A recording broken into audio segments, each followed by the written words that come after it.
Hi, everyone. I hope you're doing well, and I hope that your family is doing well right now. Wanted to share with you just some thoughts for today. Often we have at funerals or memorial services, as a part of our fixed prayers and readings, the 23rd Psalm. It starts out with familiar words to most of us: God is my shepherd, I shall not want. God makes me to lie down in green pastures, leads me beside the still waters, which restores my soul. God guides me in the straight path for God's name's sake. Yea, though I walk through the valley of the shadow of death, I will fear no evil, for God is with me. Your rod and your staff, they comfort me. And as I said, this is usually about death and mourning, and we use it at Yisker services and funerals and our annual high holiday cemetery service. But the central metaphor of this psalm, which is thousands of years old, and the Bible attributes it to being written by King David, is that we are never alone, neither the deceased nor the mourner, because God will always be with us. According to the teaching of Professor Joel Hoffman, who has been a scholar in residence for us here at Temple Israel, he felt that for our ancestors, the shepherd was the perfect metaphor.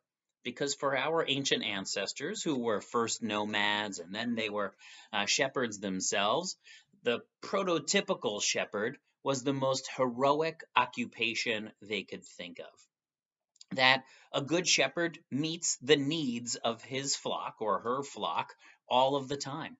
They take care of their safety, their well-being. They provide the food and the drink.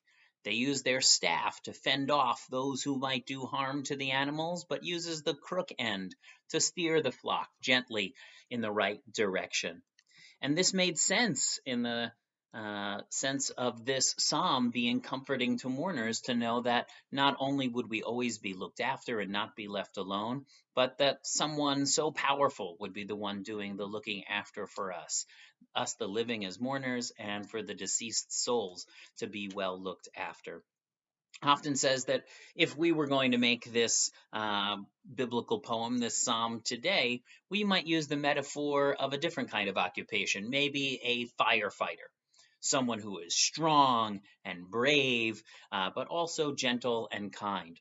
A firefighter might rush into a burning building one day, but also get a cat out of a tree the next day. We're all looking for heroes right now to rescue us out of this current coronavirus situation. Unfortunately, they won't come in the form of some divine superhero, but they will come in the form of tens of thousands of medical professionals, firefighters, police, EMS, and others who will help us come through this crisis.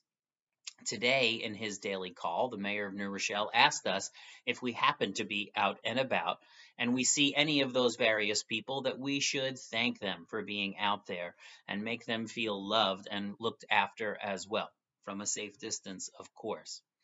Just like in New York City, if you follow the news, which is getting a lot of attention, how many of the first responders are already suffering from the virus too. Here in Westchester, New Rochelle, and all the other towns, it's the same situation. So many police, fire, EMS are suffering from the virus as well. They're working hard to get back to work as soon as they can so that they can look after us, and that's who they are by nature. So do what you can to thank a first responder. Send a card to the local firehouse or to the police station. Send over food if you can. Do whatever you can do to make sure they feel the love, because they are, on a day in and day out basis, the shepherds of our society. Perhaps they're getting some special attention right now with the crisis, but really they do this all the time.